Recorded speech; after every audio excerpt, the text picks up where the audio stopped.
I'm Bree the Plant Lady. And I'm Aiden. And today we are fertilizing. Now, this is the video that we meant to make like a month ago. Actually, more than a month ago. And we finally got fertilizer. And you know, I'm not brand specific. No. So here's the thing. I don't work with any companies, so I can give any advice I want. No one's paying me to talk about their products, which is really important for my horticultural integrity.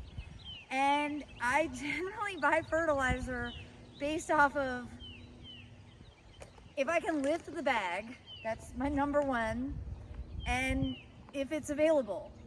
Like, I'm not really that picky. Nope. And the last few years, I've found that Dr. Earth was a great organic fertilizer that was easy to find. I could get it at Lowe's, Home Depot, Walmart. I just haven't gone into any of those stores lately because I don't love those stores. And I was at a local garden center, Piedmont Feed and Garden Center in Chapel Hill, doing a workshop last weekend, and they had these perfect size bags of plant tone. I don't know, how many pounds is this? 18 pounds. I can lift 18 pounds without problem. And I've used Espoma products for basically the entire time I've gardened. I think they're great, they're organic, they're slow release, low ratios of NPK. You kind of can't over fertilize with it. And we're starting here in the native beds because we did not fertilize these at all last year, and the plants showed it.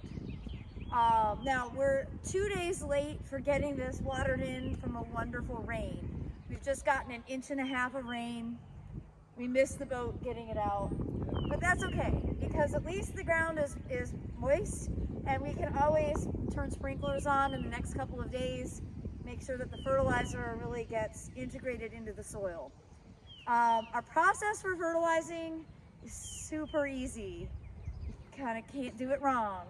Yeah, Aiden is going to demonstrate for you all, but we're grabbing handfuls and we're essentially just dusting the ground with it. There really isn't a science behind how to apply organic fertilizer because the ratios are low enough that you don't have to be so exact. Now, one thing I wanted to mention, I was recently having a discussion with one of my friends who works for NC State Extension, and they mentioned that they don't think that it matters whether it's organic or synthetic fertilizer. As long as the plants are getting the nutrients they need, they don't think that organic or non-organic matters. And I respect their opinion. I do have a bag of 10-10-10 granular synthetic fertilizer that's generally used for lawns. I don't feel comfortable applying 10-10-10 this early in the season. But later on, when we're planning for summer, I think we'll do an experiment where we use 10-10-10 in some beds and organic in the other, and then we can all learn from it. And maybe their theory is right, there won't be any difference, or maybe we'll prove them wrong and prove that organic fertilizer actually is better. It's hard to say when you've never done the experiment. So stay tuned to be able to get more information on that. But for this application in the end of March, I feel really good putting out Plant Tone. It's an all-purpose plant food. You can apply it to everything without concern. So without further ado, let's cut these bags open. Yep. And just to give you an idea of how far an 18-pound bag goes, we were able to do both shrub borders, the pocket perennial garden up there in the corner, and the foundation bed across the house with those 2 bags.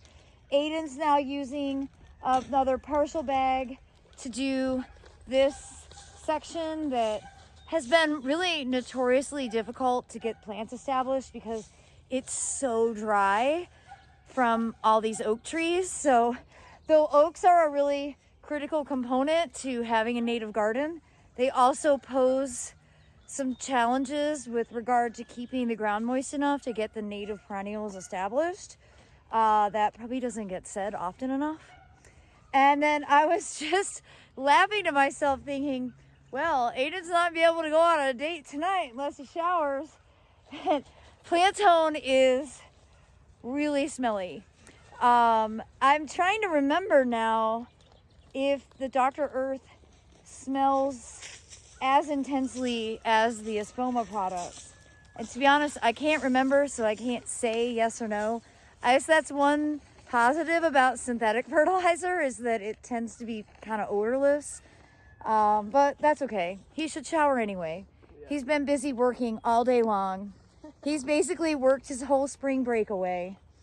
But that's okay. Maybe next year you can like go somewhere really awesome.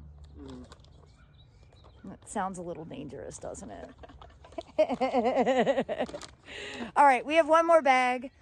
So we're gonna go next door to the other property and decide where we should apply it. And obviously I need to pick up more fertilizer, which we can do tomorrow when we go to Fayetteville and go to Bell's Seed Supply.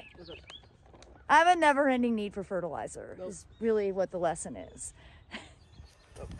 All right, so for the last bag that we have today, we'll get more tomorrow, we're gonna go ahead and concentrate kind of this side that we seeded most recently. Yes.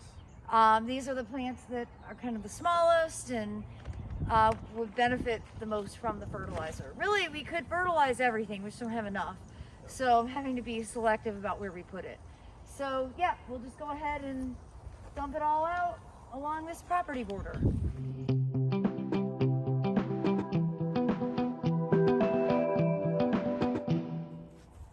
Well, as you can see, Aiden got all the fertilizing done and I got distracted weeding.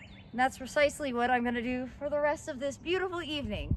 So I do hope that you will subscribe and tune in as we continue to post updates. Now is a great time to go ahead and get some fertilizer out in your gardens. If anything's looking yellow, that's the sign that it needs some NPK. So go ahead and give it. I recommend lower doses of fertilizer this early in the season, because remember, you don't want to have everything pushed with a lot of new growth just in case it gets cold again.